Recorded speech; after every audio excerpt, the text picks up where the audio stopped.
And now we're live. Okay, so we're live. Okay. I'm not sure how that's going to play out. Hello, everybody. We're just going to take a few minutes so that people can join and that we can share this to our pages as usual. I'm not saying it on my page. There, I see it. All right. Hello. People are coming in slow. Can you hear us now? Yeah, you definitely can't hear us. You're going to have to choose. All right, Dr. Shaw, you're there? Yes. Good afternoon, everyone. Okay, we can hear you. Can you hear us, Michelle? Okay. Yes. Who wants to get started? And oh no, we've lost her. No, I told her to try and leave out and come back because she still couldn't hear. So we can go ahead and get started because she'll still have the ability to rejoin. Okay. All right, we have people coming in. If you all can just share, we're going to get started in like 1 minute or less. Yep, because we've already been on here for a minute and a half, so we're not going to waste people's time with another minute. Yes, so if you all can just hit the share button, and we just want to have a community conversation with you all. Hopefully everyone is doing well. Hopefully everyone has not ran out of color spray, such as myself. I tried to put on a scarf, but I look like a gypsy, so I didn't think that was a good look. But anyway, I'll just keep my head like this so no one can see. That went a lot of places. Okay. All right. I'm not seeing Michelle come back in. Hopefully she will join us. And I can't hear Andrea for some reason. Okay. This is a new system. It is not a new system, you guys. It's not a new system. It's a new operator. I'm not. I'm not help, but my help. It's a full-time PhD student. Yeah. Okay. I don't know what to do. Dr. Shaw, you cannot hear Andrea? Not at all. Okay. Just kill it. Can you leave? She's very animated in what she's saying, but I can't hear her. Okay. Can you leave and come back? And you purposely have your screen off, yes. Right? Okay.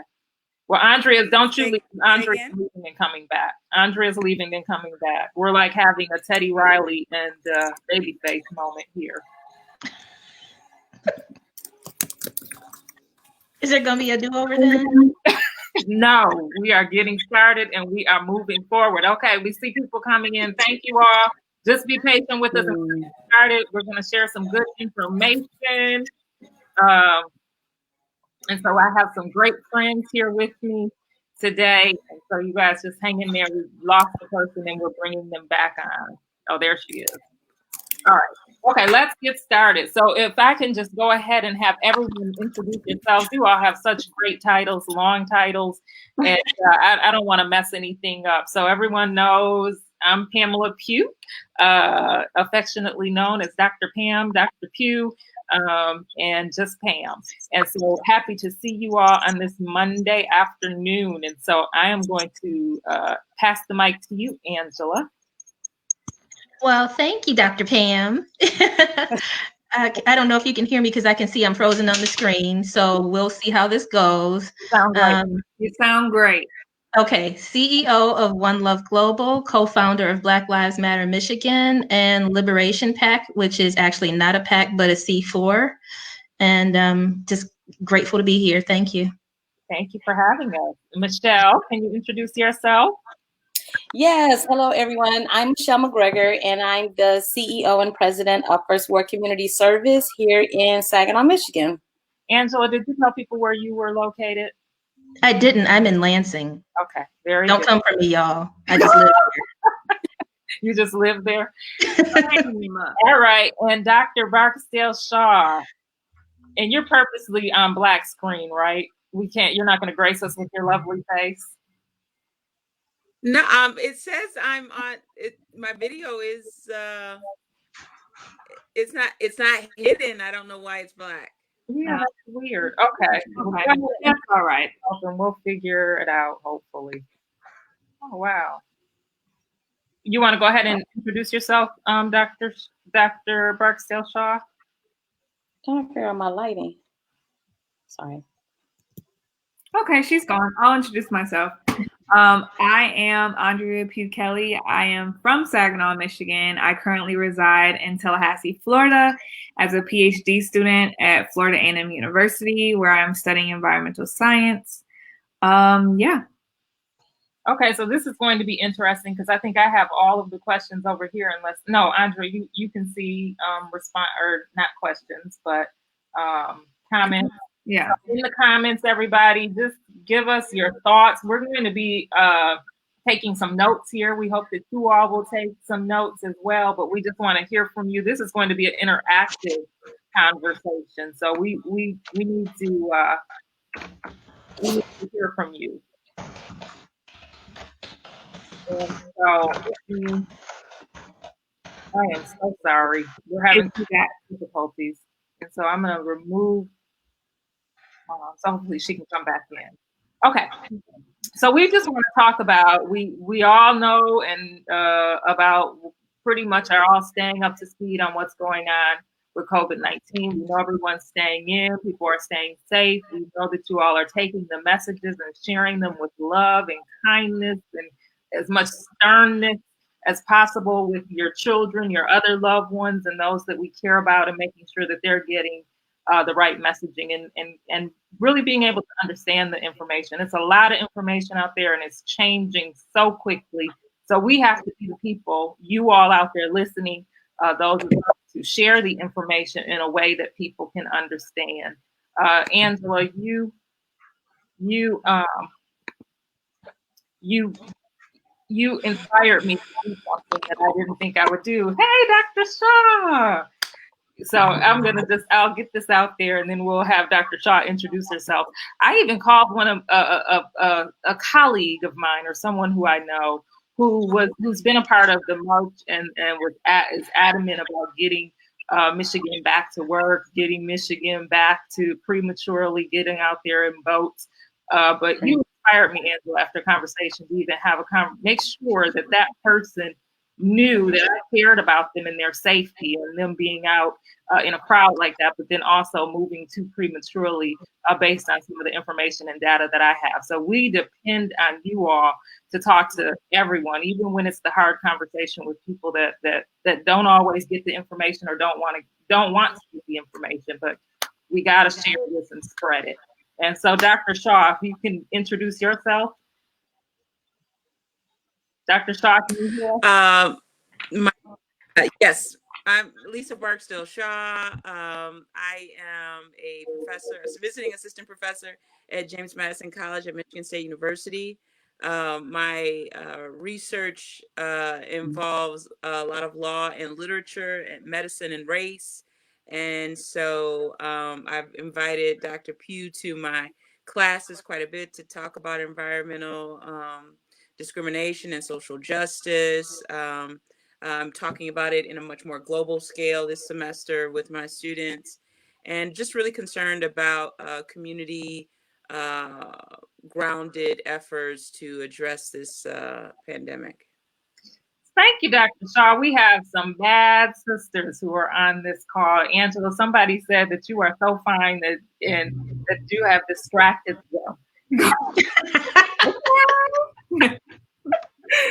And she's sharp. She's sharp in her outfit, but you will see in a moment just how sharp this panel is and Angela is. I'm going to just share some data, I believe. And then we're going to have the conversation from there. So let me pull up.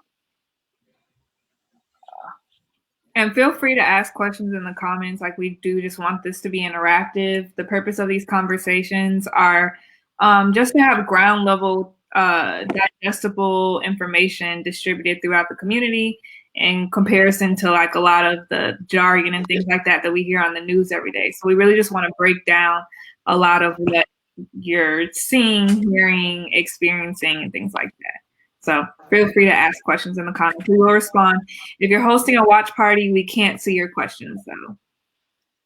Can you all see my screen? No. Oh, I'm moving to another location because the audio is horrible right now. Yeah, we can't see your screen. Okay, let me just make sure. It may be because there's some weird stuff.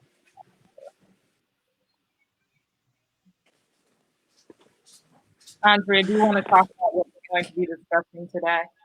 Sure. I'm setting. Oh, there you go. Perfect. Okay. But you're not in like a display mode, but that's okay. Oh, present. Yeah.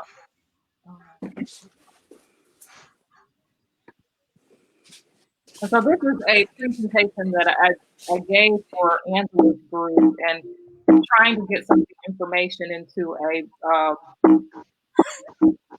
That don't sound good. Sorry, we're almost back. Jeff Bull said no to Riley issues now, and I mean, really, you've been Teddy Riley for 11 minutes. Okay, I mean, you not make any memes of me. So okay. So here we go. We're gonna really go through some data really quickly here. Teddy, if we hear that noise one more time. Sorry. Let me see if there's a better way. So you all have heard of the fatality rate, and I've put that up. Michigan Department of Health and Human Services has put some of this data up recently as it relates to our counties. We've also seen Bridge Magazine that did a fatality rate by state. And so I did put this together just by most recent data. And so looking at Michigan, we still lead in fatality rate.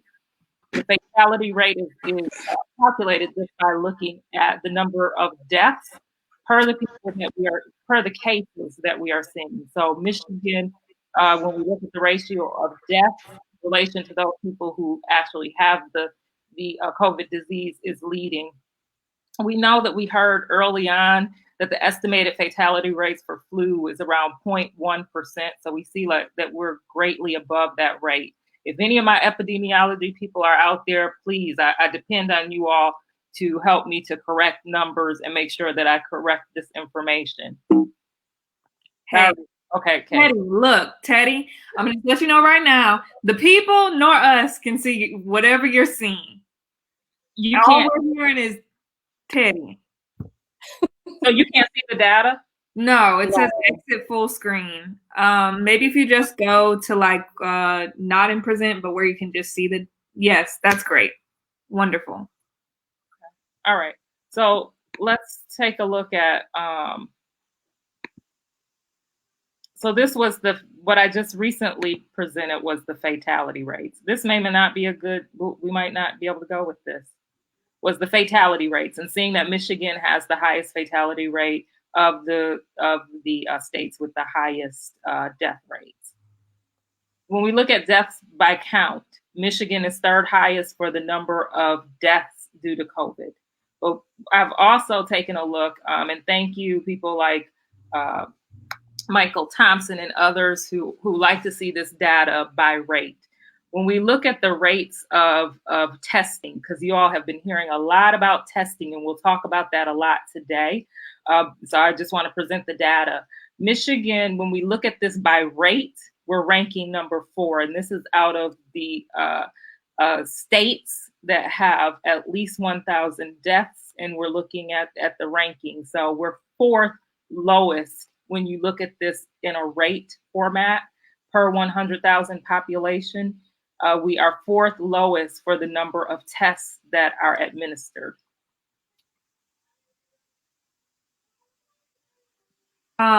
Actually, can we pause? Mm-hmm. Can you guys let us know in the comments if you can see the screen? I can see the screen, but some of our presenters can't see the screen. So if you guys can't see the screen, then this is pointless. So just let us know in the comments. I know there's a little delay, but let us know if you can see the screen. But go ahead and keep going. I have my Facebook up. It looks like we can. Yeah, I can see it.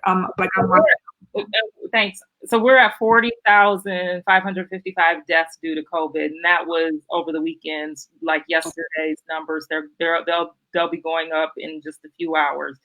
According to CDC data that I've put my fingertips on, 34,200 deaths were due to influenza last year, 2019. Okay. And so, you know, we've heard a lot about influenza. Are we getting feedback? No, it was just the video. It's okay. Go ahead. We also, this is just a simple counts slide, and this is from week to week. When you look at the weekly numbers of how our cases are jumping, they are jumping. And what you want to see, with the more testing we do, we want to increase testing, and we want to see the numbers come down as the testing goes up. Right. That's eventually what we want to see. At this point, we are still seeing the numbers go up, but the glimmer of hope is that we're seeing the numbers go up at a lesser rate than they were before. And so that's what they talk about with the flattening of the curve. Right. It's increasing, but not as fast as what it was before. And can we talk about that since you're right there? I know a lot of people have been asking me personally, like DMing me, like, what are we doing right now? And we keep talking about flattening the curve, but what exactly does that mean? And what are we trying to accomplish with that? You want to answer that, or you want me to talk about it? Go ahead. You can say that because I'm looking at the comment. Okay. So with flattening the curve, that doesn't necessarily mean that us staying inside is just going to completely rid the world of the virus. But what we want to do is not overwhelm the healthcare systems to a point in which everyone has the virus, and it's just at a point of it's just out of control, basically. So we're trying to slow the spread. So us staying inside will slow the spread because the virus needs us to move. So if we're not moving, the virus can't move. So that's kind of the easiest way to think of it, is that if we don't move, it can't move. So that's what we're trying to accomplish here, is just slowing the spread. Back to you, Pam. Thank you. Angela, I see that you made a comment because, yes, there was the question around what was the typical flu. And it is very difficult to look at any of these numbers without there being limitations. There's so much limitations in the testing data. Some people have been tested more than one time. There are labs that have not reported on some of the data. When you look at Saginaw County, different counties have different disclaimers, but they say that the numbers could shift or move because we might find out that some of the people who were tested in Saginaw County or in a county or in Michigan altogether, they may be out of town people, so they may not be Michigan people. And we see that in the Michigan rates that say out of town. And there's always a lag in there's still low numbers of testing. There's a lag of analysis of the test, but then there is also a lag in the analysis and reporting of the data. So we always have to keep all of these limitations in mind. It's a lot of limitations that we always have. Okay, my screen is frozen. Okay, Riley. I mean, these were some things that will come up today. And I just want you to know that we started having these seminars because we were having people that were calling us. You all probably got calls, but things that we were working on, from having to help people on the front lines in the hospitals get personal protective equipment. Initially, we had a hospital that was telling folks on the front line, hey, you can't get any personal protective equipment because it's a bad look for the hospital and the customers coming in. So I talked to some of the folks that I knew, infectious disease docs. It was very difficult for them to move. So OSHA did get involved in one of these cases. We now know that there were just discrepancies and there were bottlenecks all over the place, especially from the federal level. But we were pushing and squeezing.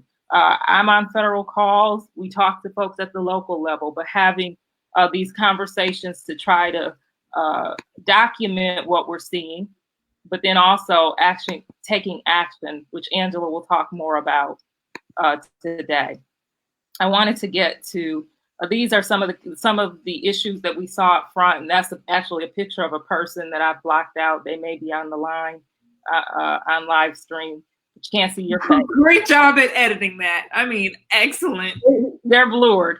But some of the things that we were hearing from residents right away, we knew that there needed to be case tracking because we knew that people were going to get tests. They couldn't get tested, and it's still the case. But worse than that, or just as bad as people not being able to get testing, is that people were not being asked, or they were too sick to follow up and tell everybody that they came in contact with that, hey, I might have COVID. So there was none of that. And so I know I complained as loud as I could, and others could, for this whole thing around case tracking. And at least let's let people know that they were possibly and very likely exposed to the illness. And that wasn't happening. You'll hear a lot about case tracking now in the news. This issue around communication, and not only was our president ill providing this information, we know he was, God bless his soul, but we also had local people who were telling people we don't see any numbers. We still have people who are saying we don't see any numbers. We have people saying, hey, do the rules for those people. We people are healthy. Exactly. We'll talk about that. I'm going to let you, Andrea, and others talk about that. We don't know. We have to all assume that we're ill. So we still have that mismessaging. We know it's not just the elderly. Some of the first cases in the United States were to young people. We could look at water. This is in Detroit, where 140,000 residents were shut off from water since 2014. 10,000 people since April. This was since April 1st. 10,000 people still had outstanding issues that they had noted.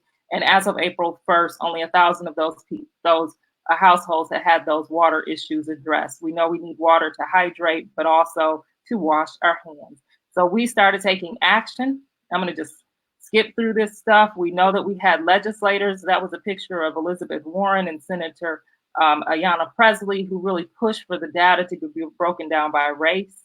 So we began to see the invisible become visible.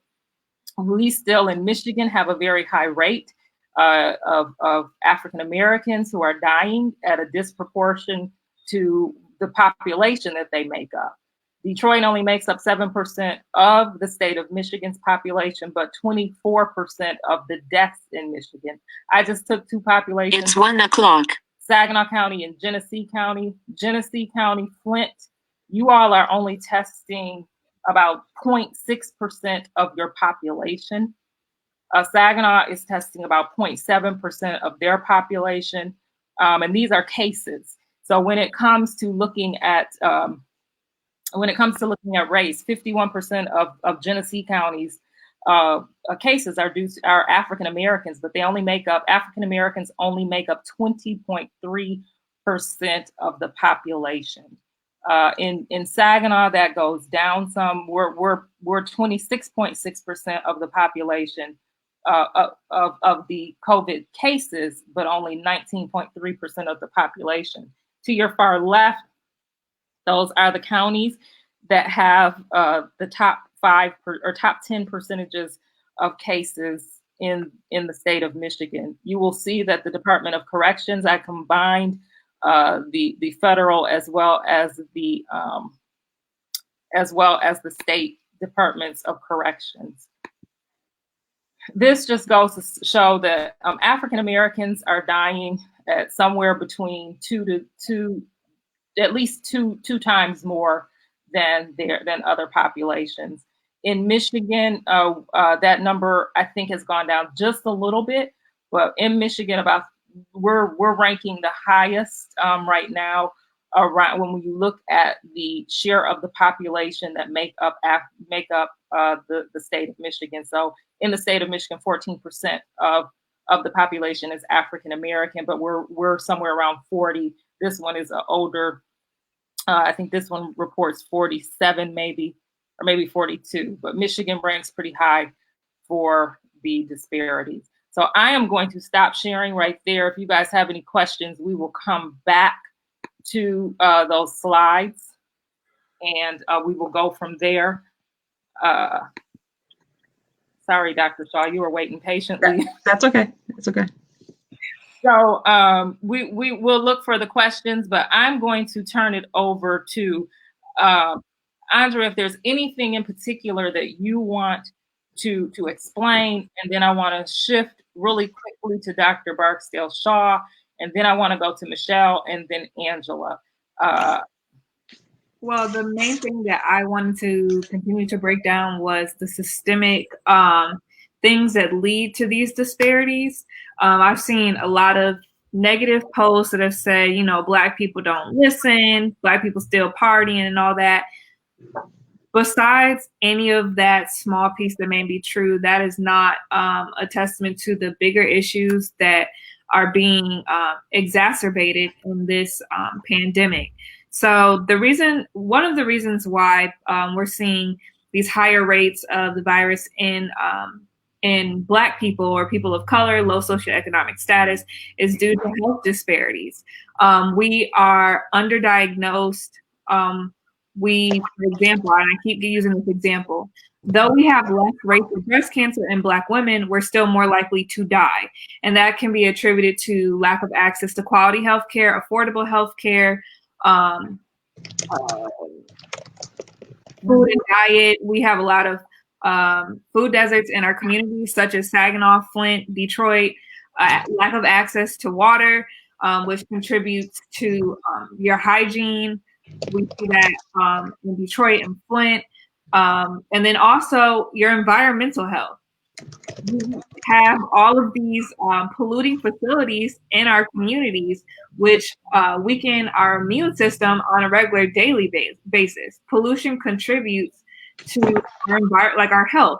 So we also have to consider all of these impacts. And these are things that in public health or environmental justice field that we yell and scream about every day.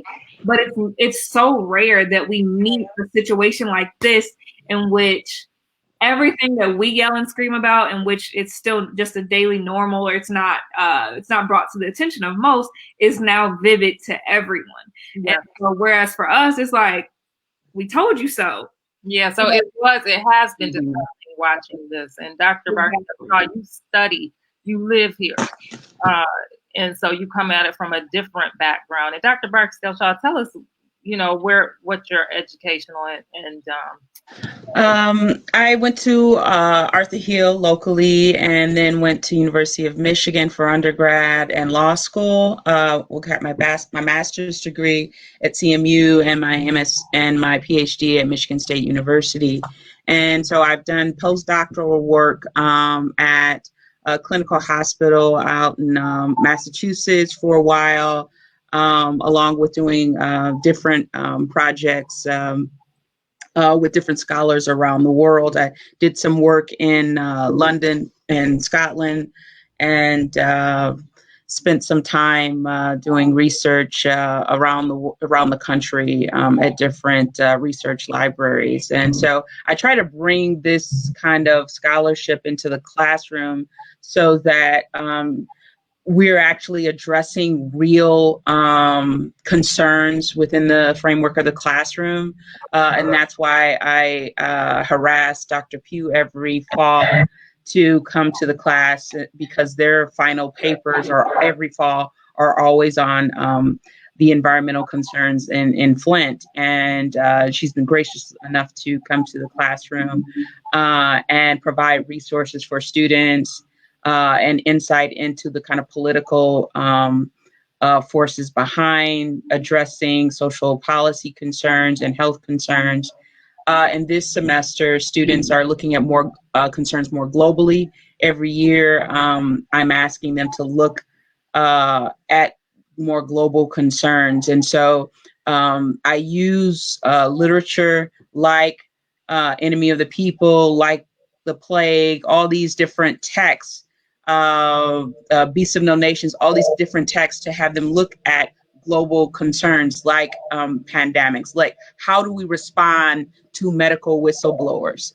And how do we, if we're responding to people who are providing information in 1883, the same way that we're responding to medical information in, cholera in 1883 is being responded to just like the pandemic that we're having right now, just like the the health crisis in Flint a decade ago. What is it about social policy? These are the conversations that we've gotten into these last couple of weeks. What is about social policy that we need to change? And what are those kinds of questions and what are those strategies that we might need to change how we are dealing with this kind of information? Because it seems as if our strategies have not changed as a community, as a nation. And I'd like to see conversations like access. I like to have conversations so that no matter whom I'm talking to, they know where to go, whether they have health insurance or not have health insurance, where to go to get tested. When is that moment where they need to get tested? What it looks like for young people. We just saw an article about a 5-year-old who is the first person to lose her life here in this state. I'm concerned about how and that's why I'm concerned about tracking, because if we are examining what our community looks like, and we're looking at age, we're looking at where we're living, if we're African-American people are living in Sheridan Park, or they're living in the Renaissance zone, how does this condition, how does this disease show up in these different pockets in this particular city? And so I'm concerned about the process when they actually get to the hospital. I really want our people to understand at each of these levels why there is this concern. So these conversations about how we're navigating social distancing from a mental health perspective and those kind of issues that we have about staying away from each other, that's important. But I'm really more concerned that if I called my nieces and nephews, if I called my aunts, if I called my cousins, if I called my other mom, would she be able to answer what those conditions look like, where she has to go, what's going to happen once she gets there, and where does she go if she has Medicare or versus Blue Cross Blue Shield? These are the concerns that I have. Right. Absolutely. We know that we are looking for different groups. Teddy Riley. Is that me? I don't know, Teddy. I don't. Why can't I be Babyface? I'm Babyface. That is very clear. Let's keep it moving, but I'm Babyface. But okay, so so we are working with different groups that we are getting to be able to ask some of these questions, and you see that some of the responses are coming through. We finally were able to get at least, I think there's 27 states that are reporting data based on race, but we do want to see what that testing data looks like. We do want to see once they get into a facility what that looks like, and how does that impact the outcomes. So Michelle McGregor, I know you have a lot on your mind, and you just say whatever it is that you want to say, because you're on the ground, and you are out there. Well, I don't want to say out there like you're violating stuff, but right. You know what you do. So tell us, give us your thoughts.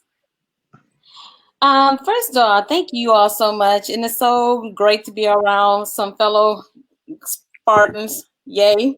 By way of missing you, it's okay. But I actually run First Ward Community Service. And Pam, we've been in a conversation in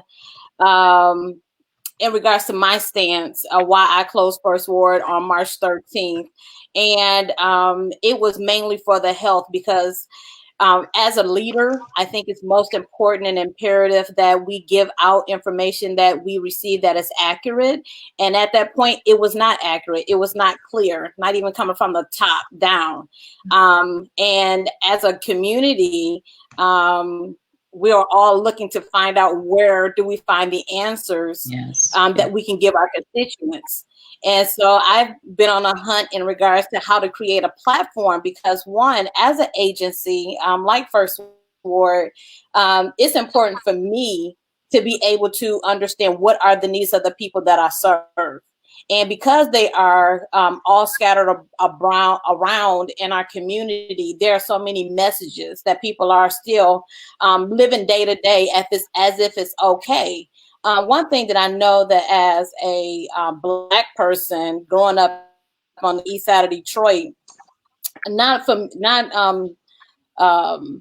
not I'm not far from removed in regards to survival mode.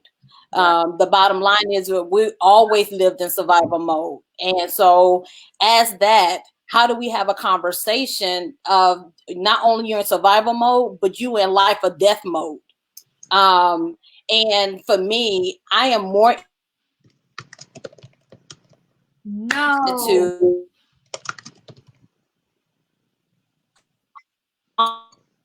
That's that Teddy Riley curse. We shouldn't have been talking about him. Well, you're breaking up, but you were talking real good. Yes, yes.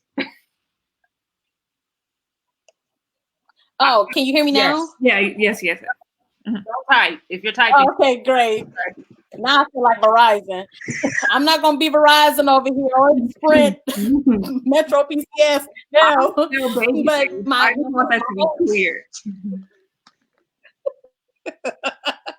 Baby face. Yes. Well, here's I guess the bottom line is that to aid me as a leader in this community, I think it would be advantageous to continue, and I echo the sentiments of Dr. Shaw's, Barksdale-Shaw in regards to having those conversations that my nieces and nephews and actually understand what is actually happening on the magnitude that is comparable to understanding. One thing I do know is that First Ward is not going to open their doors until there's an all clear. It would be a disservice for anybody, and I'm just speaking on behalf of Michelle and First Ward, to be a disservice that we open our doors and not have the conversations that's needed to make sure that everyone understands the stay home, stay safe. It would not be advantageous for me to open my doors to feed people and people are still positive. Not advantageous at all. So I'm looking for conversations with leaders who are ready to actually lead and be a voice to others in our community who have resources. So then that way, a person like myself can advocate on both sides. Advocate for the people that I serve, and then advocate on a level where the resources are that we can have the clear messages, clearly defined, stated, and actually give an impact for our community.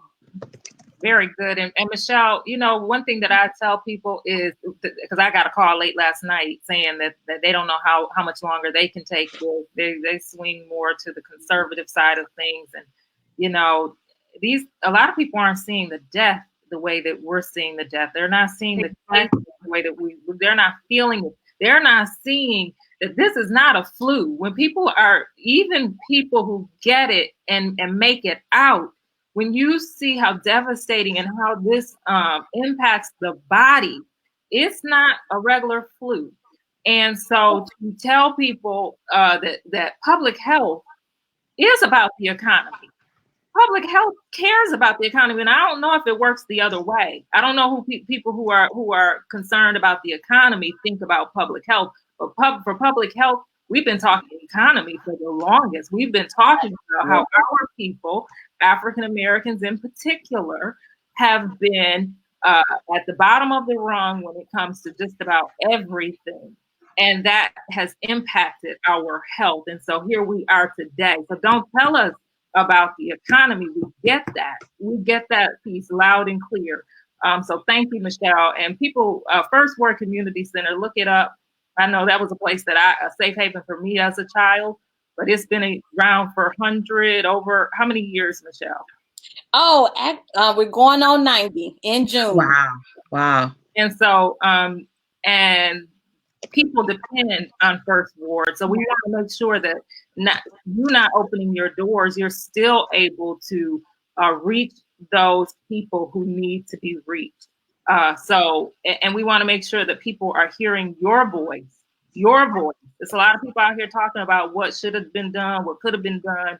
But we need the First Ward community centers throughout this state and throughout this country to be at the forefront of not only how we respond right now, but relief efforts as well. And having said that, Angela, who's over there looking good. You don't look, Angela, like we going through a pandemic. But Angela is a fierce, she's a fierce sister. And so talk about how you are mobilizing right there from where you are, and how you are making sure that an advocacy voice is shaping up that's based on information and has we might not have boots on the ground, but it's a force that's forming. Absolutely. Thank you. You should have seen me 15 minutes before this call started. How quickly we can transform when we know we're going to be on camera.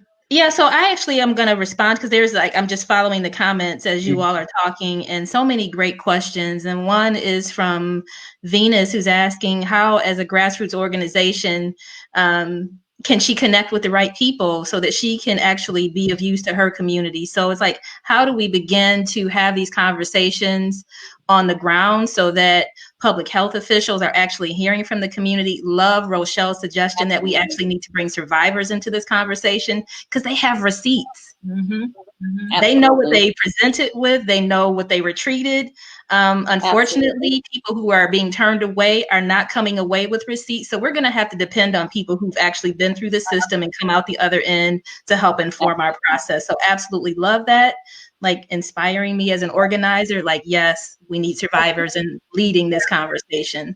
The data we got here is because we had receipts, and some of the data that I was showing you, I don't show people's texts and emails that they sent me, but I want people to know that we have receipts.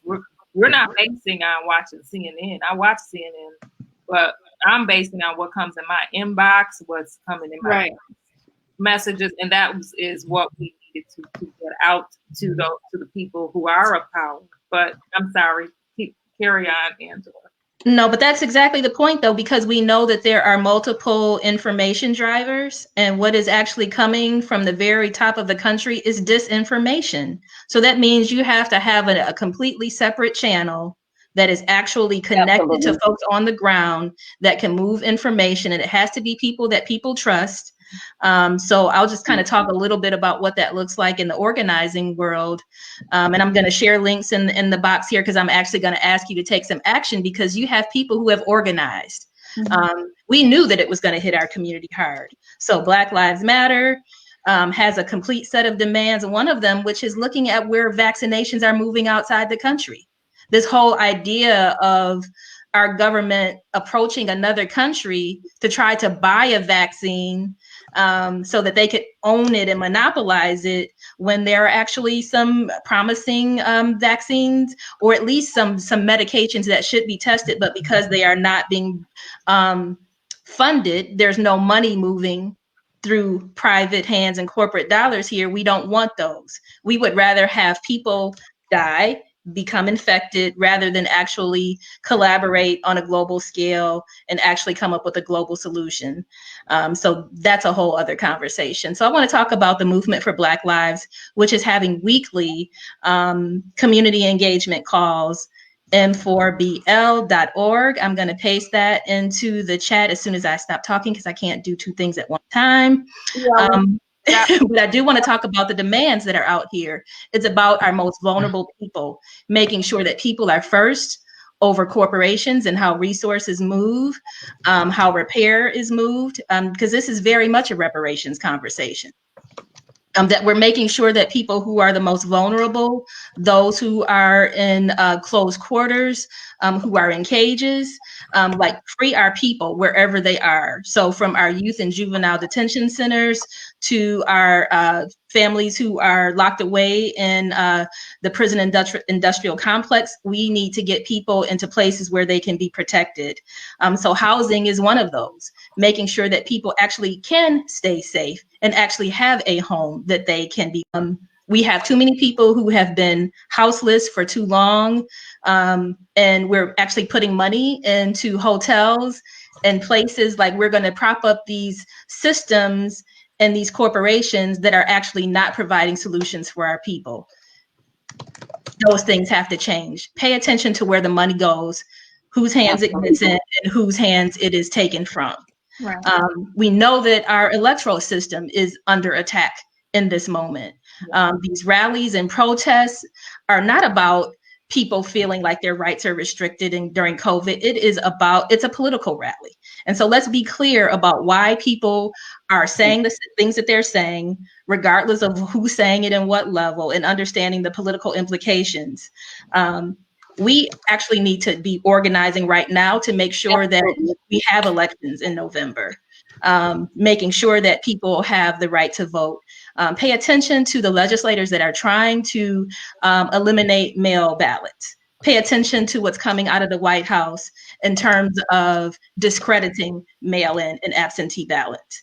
Like, we have to do this connected across our communities. We cannot approach this isolated community by community, which is why it is important to get involved in these movement spaces. If you have never gotten involved in Black Lives Matter, now would be a good time. If you are a Black-led organization and you are not involved in the movement for Black lives, now would be a good time. This is not just the moment. This is about how we take this moment and make sure that we are holding our elected officials accountable, because they have to listen to us. And so this whole healthcare, like, we can find money to put in corporations for them to pay their shareholders and still lay people off, but we can't provide healthcare for people. Right. Like, now is the time to call all of these things out. So much more accountability around testing. If we want testing, it is going to take all of us to demand testing. Absolutely. If we leave it for our governors to have to figure it out, it's not going to happen. They need us. They need us to show up as community, however we can rally to do that. And I'm not suggesting that people take unsafe measures and get out and protest in ways that we have in the past, but absolutely you use your social media platforms. Absolutely use that telephone. Be in your representatives' ears. Absolutely. So that's my long soapbox. I'm going to paste some things in the chat here so that you can sign these petitions, get involved in these calls. By all means, follow my page, because I'll be posting and sharing all of these things and inviting you to get involved in Black Lives Matter Michigan. We're statewide and we need everybody. Very good. And there's some rulings that came out, and that's what I was looking at. Federal judge orders filing deadline extended for petition candidates. I have not had a chance to read it, so I don't know what it means. The House GOP has announced a regional reopening plan. So that goes to some of the things that you're talking about, Angela, is that there's a lot of movement. So we need to have a counter or movement to respond to the movement. Michelle, go ahead. I know you're trying to. Yes. I saw Philan on here earlier from APRI, and he and I had been in a conversation before COVID actually hit. And Ms. Waters, you had hit it right on the nail in regards to this has to be multifaceted. We have to actually have influence in every sphere and follow where the money is. One thing, Rochelle just sent me a message in regards to the census. Complete the census. The census is one way that we can actually identify where people are and actually figure out where the needs are. The second thing is that civics. I think that as an agency, civics classes are so important because people don't even understand the actual working of the three branches of government and actually how we are supposed to hold our elected officials accountable and having conversations. I've actually was creating a actual class for first ward just for our kids and our parents to understand the election is coming up. And just because it's not presidential elections that you want to be engaged in, you want to be engaged in the Congress and the Senate. You want to be engaged in the Michigan representative, the state reps. You want to understand who these people are because they are the ones that's making the laws. It's not about the president. Yeah, and this is not the time for people to go places to be friends with people. This is about taking the voice of the people and making sure that we are not wiped out, because this is a very critical moment. You know, it's one thing that our health is most at stake in most communities as a state. It's a whole nother thing when we start talking about relief efforts. And Absolutely. we're talking about how if we're not the ones who are getting some of the funding, and we're going to have those conversations, maybe not today, but if people who don't have banks, if people who are out there are entrepreneurs, can't get the resources that are coming forward. I am an entrepreneur in a small business. So we have to have these conversations, because this is the time where it's a lifeline or Thank you. will be destroyed. The other thing is that we're being tested on. And so, you know, Angela, as you talk about immunizations, as you talk, and don't get me wrong, we're going to need immunization. But when we talk about like some of the testing grounds for hydroxychloroquine, and you talk about tracing back the dollars and who benefits from something like that working, and the fact that they're testing it in our communities. We have to be very vigilant. There is a lot that's going on. I'm trying to keep up with these questions. I saw something about antibody testing. I can't really read the question, but we've had these conversations around the antibody testing. I don't think that I think that there is some good to antibody testing, and I do hope that we do see them. Now, they should not be used, I as well as others, for diagnostics, so to diagnose whether somebody has or does not have the virus. It should not be used at this point to determine if somebody can go back to work or go to work if they've built up the antibody. Yeah, if they're showed the antibody is present, then Right. Yeah, so it should not be used for diagnostic or for that purpose. But there are people who now know that they had symptoms, and or people who presented at the hospital couldn't get tested. And so now they want to know for peace of mind, but not only that, to know if those people that they came in contact with, if they need to let them know that they, if so for case for contact tracing, that would be another reason why. So I'm going to let somebody else get in here, and I'm going to keep looking at the questions that are here. I wanted to make a couple of comments. One, I wanted, and this is something that you can possibly address, Dr. Pugh. There was this conversation about how we should focus this new group of medical students who are going into the medical schools in the fall. And some of them are suggesting that we need to get them on the ground, getting them into these hospitals. And then there was another opinion that suggests that we really need to be much more strategic. And if we're going to be much more strategic about how we focus students who are coming in the fall, we should focus on those students who are already trained in public health, who understand the kind of strategies that you need to do in order to address social policy and the kind of actual tactics and process that is involved in addressing health concerns like that of a pandemic. And new medical students may not be equipped like public health students would be. That's an issue that I had, and if you could speak to that, I would really. I think that everything that you just said there and your rationale is already there, Dr. Barksdale-Shaw. I definitely think those of us with public health background are special people. I would say that I would have to concur. I don't have anything else to add to that. I can say, as a student, I'm a PhD student, right, and I honestly wish that I wasn't right now for a number of reasons. But for right now, it's like I have a master's of public health. Mm-hmm. I have a very specific skill set. I have this is, if I could just devote 100% of my time to like crunching numbers, epidemiological studies, like just anything, but I'm tied up in like the bureaucracy of completing a PhD. And I'm taking my orals right now for my oral comprehensive exam. I guess I just passed my writtens.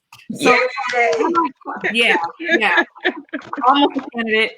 But it's like I'm caught up in all of that when I really could be producing tangible things for the community, for organization, for for anything. I could be doing anything but what I'm running through right now, like this with my PhD. So I really do feel that, and that public health professionals really do have like a very just key part in this. We never get something like this. Like this is like what you never want to happen, but this is like our moment right now. So yeah, it's a very unique time. There's a question, and we've spoken to this, and just so you all know, we did set up a Public Health for the People YouTube page. I don't know how we'll get that out there, but we do have at least one conversation with one survivor, but we do need to hear from more because these stories are real. I mean, absolutely, people are going through waves of the illness. There's the respiratory part, but then there's that what they call the cytokine storm, where the immune system kicks in and it's wreaking havoc on the body. Andrea, there's a question, and so some of those responses are and listed. Sessions are on that YouTube channel. We'll list it here. Andrea, if you can speak to the myth. Somebody said that there's so much opportunity for misinformation spread, and we did have a session on that. Yeah. So first of all, there's comfort in conspiracy. It sounds great because it sounds great, and that's just that. And we're in a very frustrating time. Everybody wants answers for everything, but we're not going to get them. We just don't have them. And there's just so much frustrating material going on right now. There are people that have a full news station looking setup, and it's really just this with like some editing going on. Like fact check. We are fact checking in this season. If you don't know how to fact check, there's I don't know if you pronounce it Snow. I think that's it. But I have it like added onto my Facebook. I don't know how I did that, but literally as I'm scrolling, like on the bottom of these things that people are posting, it'll say false. And then it'll yeah, I don't know how I did that. I guess it just read my brain and knows that I hate stuff like that. But we really have to be reading, even with the headlines. It might be a credible news source, and the headline might say, deaths reach record low. Okay, but then when you click on the article, it'll say the previous low was from the day before, and that was 101 cases, and now today is 100. 100 deaths and that statistically is not even significant. So we have to read past the headline. We have to check what the news source is. We have to put a little time and effort in to actually validate these things, because I just see so many people that have all the degrees in the world. That means nothing when you're frustrated, because everyone wants to be able to point the finger or get an answer. And we just don't have the answers for everything right now. Whether it's a man-made disease, a biological weapon, all of that, we can address that on the backside. But we have to survive first. It doesn't matter. To me, it doesn't matter how it got here. What matters to me is protecting ourselves. That's all. There's comfort in conspiracy. It sounds good because it sounds good. That's literally that. And we have to be fact checking. Make sure before you share an article, you actually read that article, because for some people, and a lot of people don't have cable anymore. So when they're scrolling on Facebook, that might be the only news. And so then all that takes is somebody's relative seeing that you, who are supposed to be a reliable source or tend to be a reliable source, you posted it. So now they call their aunt, and their aunt calls their grandmother, and then the grandmother's niece is messaging me, asking me if it's true. No, it's not. But now all that has been spread throughout the community. And that right there is how we got to Black people can't get it. That's literally, no one said that. Right. And so one of the things that we know is that this is a new disease, right? A new virus that causes the disease. We want to make sure that people get any questions that you have in, because we're going to wrap up real quick right here. But I did get a comment where someone mentioned that from the CDC, they've heard that that a person can shed the virus for up to 30 days. Yes, I have heard that. We're still trying. I wanted to clear that up too, about the 14 days. So people have been asking me that. So the 14 days, we really kind of need to just throw that out of our heads. I know we're still using that a lot in the medical field, but at the end of the day, the 14 days originated from, we thought that after 14 days, you would begin to show some symptoms. That's it. Like, that is where that came from. So we now know that you can be asymptomatic, in which you can have the virus and never show symptoms. So yes, we want to have like a date, an expiring date, a date in which you're no longer contagious, but we're just not there in research right now. Right. And I think was a great estimate, a thought of when you would start showing symptoms. That's it. It was not a recovery time, nothing. I personally know people that it's now been a month since they were diagnosed and they still have these fever spikes. Whether they're contagious or not, we don't know. But if you think about like with strep throat or something like that, you take an antibiotic and the doctor tends to tell you that you're contagious for that first 24-hour period. We don't have that. This is a virus. We just don't have that. So. And a lot of people have been so confused by the information because the information has changed. Because again, as one of the folks out here have pointed out, it's new. And the scientists are running to catch up. And as the information comes, we get it, we try to read it, we try to dissect it and get it right out there to you as fast as possible. But we try to fact check and we try to come from a place of information. I'm going to come back around to everybody and have you all do some closing thoughts. And I'm not seeing, I think we've gotten most of the points out. Today is a day that we wanted to begin thinking about what does a response and what does relief look like for our community, and how do we make sure that we're not asking, we're demanding, but we're demanding in a way that we're positioning ourselves so that can come to fruition. Again, there are things that we saw from people and we were hearing, so we knew we needed to move. We couldn't wait. And this information, as we get it, we can't wait to make it pretty. Sometimes we just have to get out there and share the information with you. I always appreciate people coming back in the comments and giving me, hey Pam, did you check the data like this? Or Pam, I heard such and such. And so it gives us that opportunity to hold one another accountable to the trustworthiness of our information, or the truthfulness of our information. So I'm going to go ahead and let everybody begin to do some closing statements, and I'll continue to make sure that we don't get any other questions here that we need to get out. I did see a question. I lost it. It was about, well, I guess we answered that. Okay, never mind. Okay, I'll give my closing statement. I just, want us to continue to just remain calm as possible during this situation. You can only control what you can control. And I honestly had to take a step back from this because it was just a matter of, Pam and I have been, Dr. Pugh, and I have been doing these talks for the past month. COVID rocked our family in the very beginning. So it was really like we were screaming the sky was falling. And now it's like the sky has kind of fallen in Michigan. I'm in Florida. And it's so frustrating because like the lawn care workers are still out. It just seems like a regular day. We're still going on business as normal. Churches are exempt from the stay home order. So it's just, it's so frustrating when, you're doing the right thing. You believe that you're doing as much as you can, yet, the rest of the country is carrying on as usual. And I know people are really frustrated in that, but you can only control what you can control. And don't be fearful. We prepare, not panic.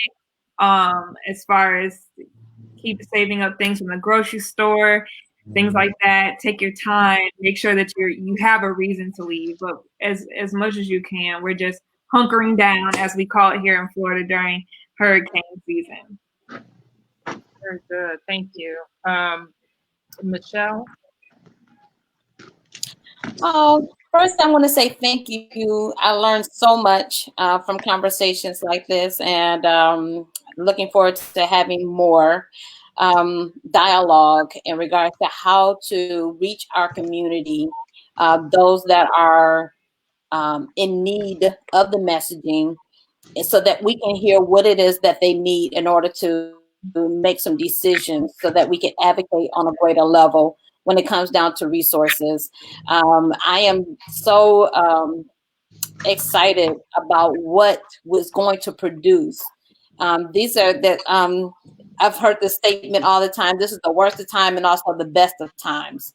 And I think that even though we're facing this COVID-19 crisis or pandemic, there's still an opportunity for our people to shine and actually come together and actually create a plan that's going to move us forward in the next millennium.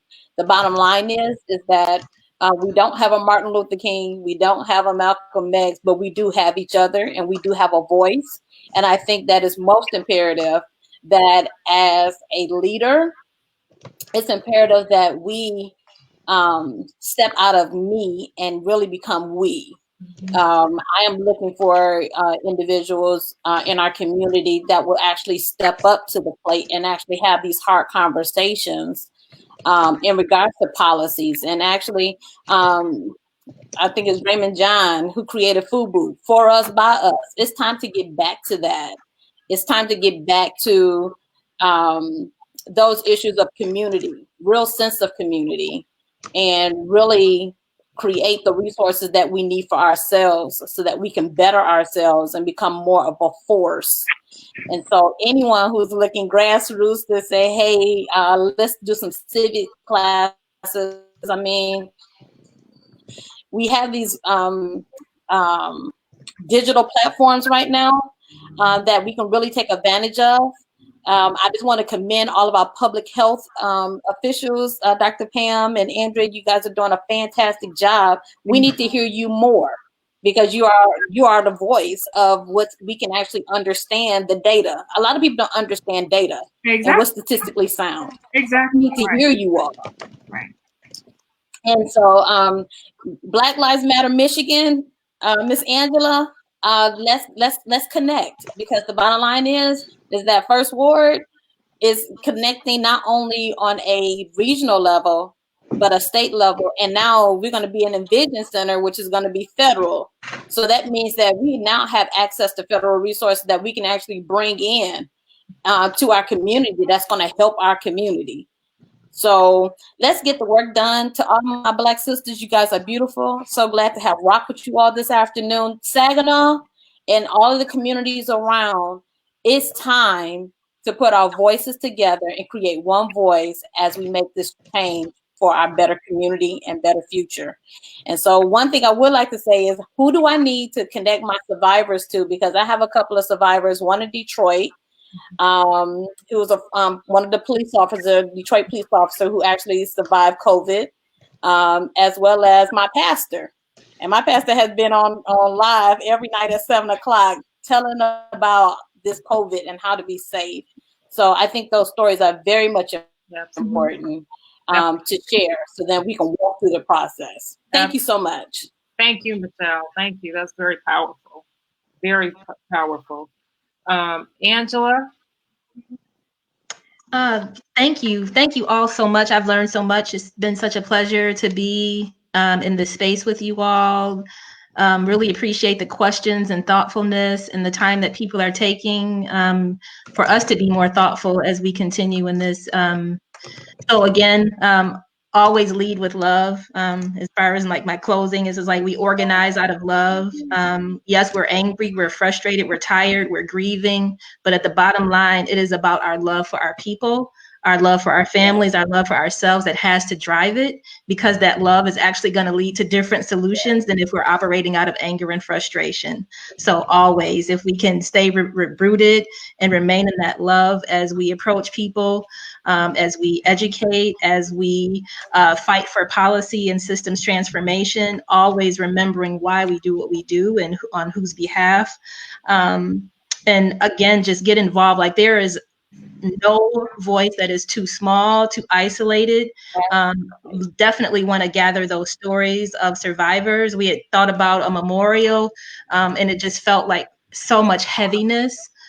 So absolutely love the idea of a platform to elevate survivor stories. That is absolutely something that we can do. One Love Global that's part of what we do is narrative change, and create spaces for storytelling. So would love to connect with you all on that. And shout out to Dr. Barksdale-Shaw at James Madison College.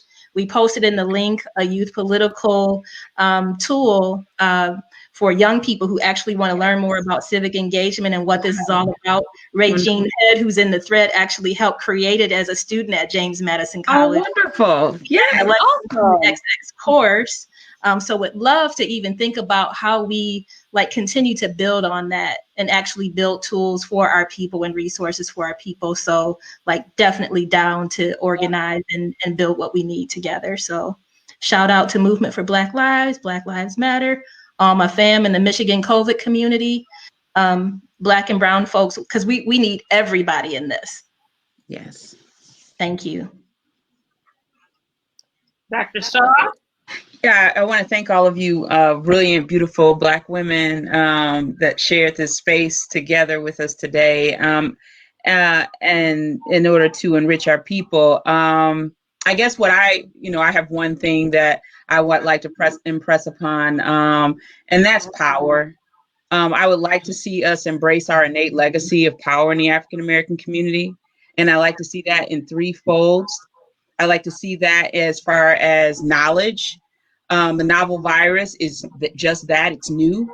So we have to read, and read some more. We have to vet it, just as Andrea mentioned this earlier. We have to wield that power in a very interesting way. And so, and the second point I'd make as far as power is that we must distribute that power by educating our young people, educating our adults, and educating our elderly as well in order to distribute this power.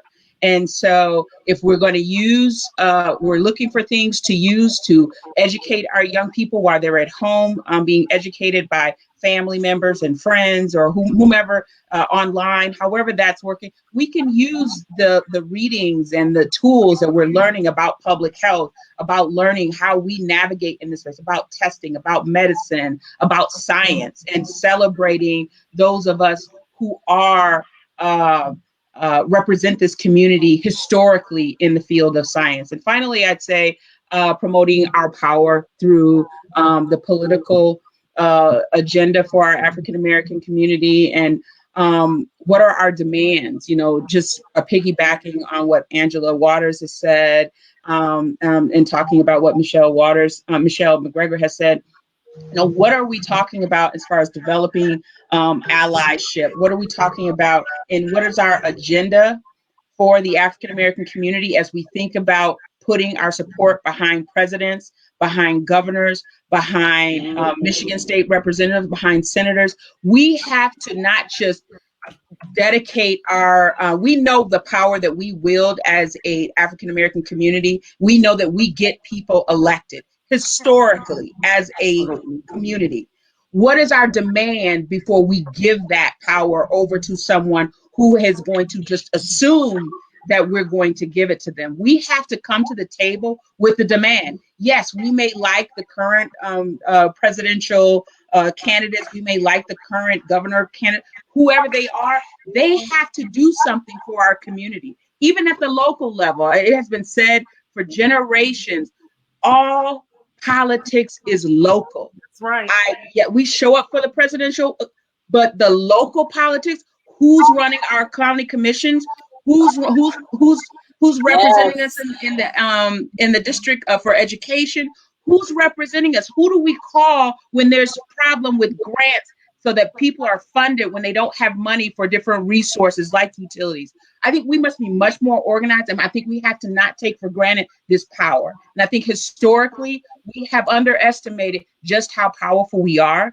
And I like to see us mobilize and use this time that we have at home to think about and embrace that power. Absolutely. Wow. Woo. You ladies are powerful.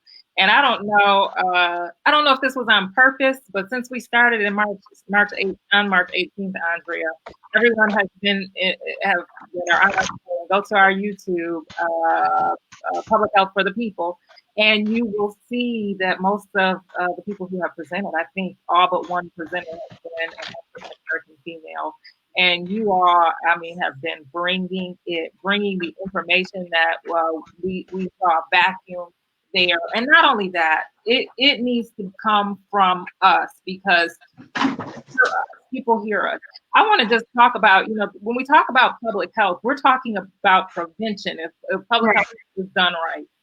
And so we look at projections. And so we hear in the news that people are ready to get back to work, ready to get back out there because of our economy. Again, economy is about public health. We've been talking about that for the longest, is that our people don't have, thus we see their health is failing. And so when we look at the numbers, and we often will see that, we're seeing that the projections may not be what someone said that they were going to be, but they were just that projections. But we intervened. We stayed at home. We did what we were supposed to do, and we're doing what we're supposed to do. And that is why we're able to see the numbers coming out where we're seeing some improvements. We're not at all out of the woods, but we are seeing improvements. So we need to continue. And as our friends in the state of Washington, who saw the first death in the first case in the first death, said, keep the pedal to the metal. So we have to continue. I want you all to make sure that you're reaching out to your friends, to your family with love, as was said by Angela, because it's going to be you. It's you who's going to get to those people. Angela inspired me, and I called somebody who was out there in the protest, believed in everything I don't know about everything, but what the protest was about. But I just wanted to make sure that I told them that I care about you and your family, as well as I care about the families of others in this state. And I think what you were doing was wrong. I opened up the conversation. So we have to have these conversations. We've seen our brothers and sisters doing balloon releases. We've seen them gathering in large crowds still. But we have to talk to them and meet them with kindness. We see barbers and beauticians doing hair. We're not ready there. We're not there yet. We're not there yet. And then we're going to see some people who, as a colleague or someone who co-presented with me on a radio show, she runs a homeless shelter in Washington, D.C. She said a young person, when she was telling them with love, hey, you need to come out, you need to come in and let's shelter. And this person said, some people are going to get the disease, some people won't. Some people are going to die, some people won't. Right now, I'm having to live day by day. Yeah. There are people out there who are living day by day. And COVID still is not their biggest issue. Their biggest issue are all of these things that we're talking about that drive the inequities that are in the COVID cases and deaths that we're seeing. So these are long issues, and some of them have been so long that we have populations and our people who are living day by day. And so as someone else said, and I'm forgetting the author of this phrase, is that we're telling people to shelter in place. Everybody can't shelter in place. Right. Even our sheltering, as they put it, shelter means a safe place. Yes. Place where it's safe. Everybody's not safe. Everybody doesn't have a safe water. Everyone doesn't have heat in their home. Those are all things, as well as some of the dynamics that are going on in these homes. So let's talk to one another. Let's take care of one another. Michelle, Dr. Shaw, you hit it on the head. This is a time to assume our rightful positions. We're not asking anybody. We're not having conversations. We're just about doing. And we're not looking for the rewards. The reward will be our people healthy, our people moving to a much better place, yes, Michelle, than where they were before. We've seen this book. We've seen it play out. I think Dr. Weaver is on the phone. We've seen this in Flint, where people tried to rush to the end. It's a process. We have to make sure that our people get well, not just on this recovery, on the response side, but we also have to be talking about what are the reliefs that need to be equitable as well. So I think I got everything in. Might I add something? I apologize. I forgot it earlier. One of the things I wanted to mention, and I forgot it earlier. I should have made a note. We also have to have conversations about what happens when people are diagnosed with COVID. I'm familiar with someone who talked to me about her journey, and just navigating that journey by yourself at home can be very difficult, especially if it's attacking our elderly population. And so I was concerned about how she was having, family members were coming over to help her as she was navigating this space. And I was concerned about their safety. And so, because they have to go back home to their children. And so I'm concerned about what happens to us when we're at home trying to battle this. Some people have resources, and we've seen those people on television, and they have resources. But what about those of us from our community where we're at home by ourselves, either with a spouse or living by ourselves with our children, and we're trying to safeguard ourselves from our children? How do we navigate this when one person in that family has the condition, and we want to see them get better, and it takes some time? As Andrea said, it's not 14 days. So how do we help them? What resources do we have in order to make sure we're not also continuing to expose to other locations? And I apologize for not mentioning that earlier. We do. We have to support each other. We know that. Is that me getting? Teddy Riley, give it up. We have to take care of each other. Mayor Como was just talking about the essential workers. Most of them are African Americans. Yeah. Can we talk about that? No, we're not going to talk about that. Today, we're getting off today. We're getting off. We have to take care of each other.